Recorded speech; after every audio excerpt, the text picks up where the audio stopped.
हसन से क्या है और करने लेकर किसी गुज्जर नौजवान शादी कर ले, लेकिन इकरा हसन को होगा 3 तलाक से बच जाएगी। नमस्कार दोस्तों, स्वागत है आपका आपकी खबर पे। मैं हूं आपके साथ आमिना और आज हम बात कर रहे हैं उत्तर प्रदेश के शामली से जुड़ी एक ऐसी कंट्रोवर्सी पर जिसका वीडियो सोशल मीडिया पर तेजी से वायरल हो रहा है। मामला जुड़ा है कैराना की सांसद इकरा हसन और स्वामी राम विशाल दास के एक बयान से, जिसे लेकर राजनीतिक और सामाजिक माहौल गर्म हो गया। क्या है पूरा मामला, आइए बताते हैं। दरअसल स्वामी राम विशाल दास ने एक सभा के दौरान इकरा हसन को लेकर एक विवादित टिप्पणी कर दी। उन्होंने कहा कि इकरा हसन को किसी गुज्जर नौजवान से शादी कर लेनी चाहिए। उनका कहना था कि अगर ऐसा होता तो वो 3 तलाक और हलाला जैसे मुद्दों से बच सकती हैं।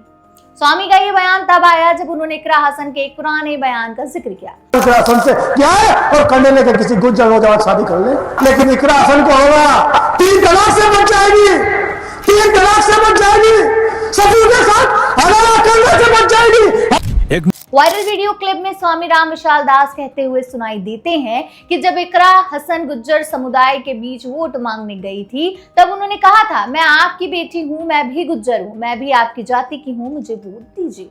इसी बात को लेकर स्वामी ने सवाल उठाया। उन्होंने कहा कि क्या ये सिर्फ वोट का रिश्ता है? अगर वाकई में भाईचारा निभाना है तो फिर इकरा हसन को किसी गुज्जर से शादी कर लेनी चाहिए।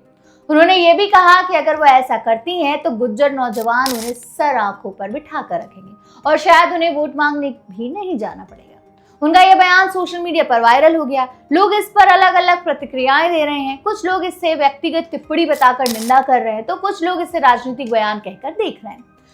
यहाँ पर 3 तलाक और हलाला जैसे मुद्दों का जिक्र भी स्वामी ने अपने बयान में किया। उन्होंने कहा कि अगर इकरा हसन किसी गुज्जर से शादी कर लेती है तो वो 3 तलाक और हलाला से बच जाएंगी।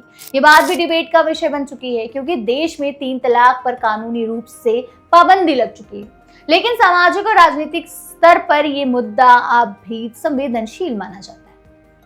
इस पूरे मामले में सबसे बड़ी बात यह है कि अब तक इकरा हसन की तरफ से कोई ऑफिशियल रिएक्शन सामने नहीं आया।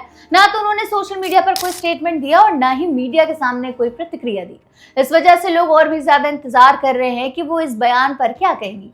राजनीति में अक्सर नेता वोट बैंक को लेकर अलग अलग समुदाय के बीच अपनी पहचान जोड़ते हुए नजर आते हैं।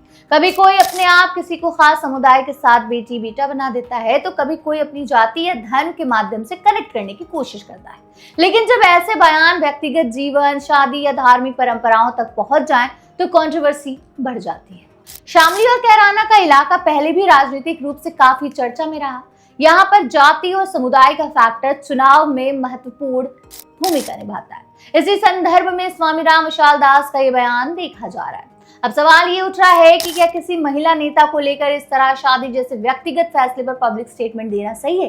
क्या ये राजनीतिक टिप्पणी है या व्यक्तिगत हमला? सोशल मीडिया पर लोग इसी पर चर्चा कर रहे हैं। फिलहाल इस मामले ने उत्तर प्रदेश की सियासत को एक नई डिबेट दे दी है। आने वाले दिनों में अगर इकरा हसन या उनकी पार्टी की तरफ से कोई प्रतिक्रिया, रिएक्शंस आते हैं तो ये मुद्दा और भी ज्यादा गर्मा सकता है। आपका इस पूरे मामले पर क्या कहना है? क्या ऐसे बयान राजनीति का हिस्सा है या इन्हें सीमा के बाहर माना जाना चाहिए? हमें कमेंट सेक्शन में अपनी राय जरूर बताएं। और अगर ये वीडियो इन्फॉर्मेटिव लगी हो तो लाइक करिए, शेयर करिए और चैनल आपकी खबर को सब्सक्राइब करना ना भूलें। मैं हूं आमिना, मिलते हैं अगले वीडियो में एक और ताजा खबर के साथ। बने रहिए और देखते रहिए आपकी खबर।